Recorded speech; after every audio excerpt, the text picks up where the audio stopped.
جمادی الثانی کا مہینہ، 2 جملے شانوں والے ابو بکر پر بھی دے کے چلا جاؤں۔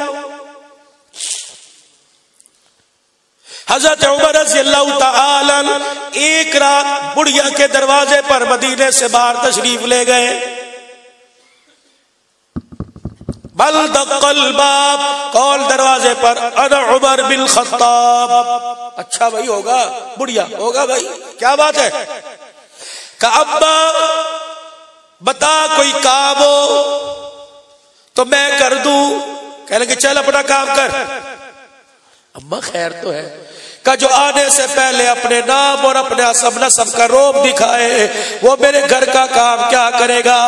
حضرت عمر کہتے اس بڑھیا نے یوں کر کے دامن پھیلایا، جولی پھیلا کے کہا خدا بھلا کرے اس جوان کا، 2 سال ہو گئے روزانہ دروازے پہ کلڈی بجاتا ہے، میں پوچھتی ہوں کون، رو کے کہتا ہے ابا تیرا نوکر آیا ہے، ابا تیرا خادم آیا، میں بیٹھ جاتی ہوں وہ میرے کپڑے بھی دھوتا ہے، روتا ہے، میرے گھر کا چولہا جلا کے روتا ہے، ہڈیاں پکاتا ہے روتا ہے، آٹا گونڈتا ہے روتا ہے، اللہ اکبر، روٹی پکاتا ہے روتا ہے، میرے گھر کے اندر کھانا پکا کر مجھے کھلا کر برتن دھو کے جاتا ہے، پھر پتہ ہے میرے پیروں کے پاس کھڑے ہو کے کہتے ہیں ابا اگر کوئی نوکری میں کمی رہ گئی ہو قیامت کے دن حضور سے میری شکایت نہ کرنا۔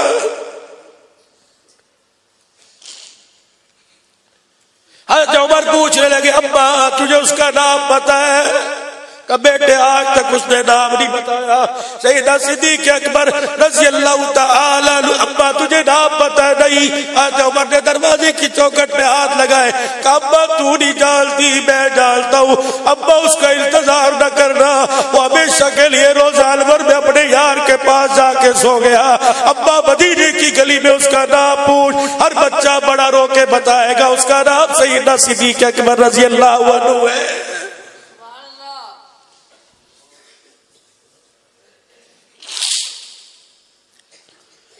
میرے پاس وقت نہیں ورنہ میں خلفائے راشدین کی زندگی آپ کے سامنے عرض کرتا،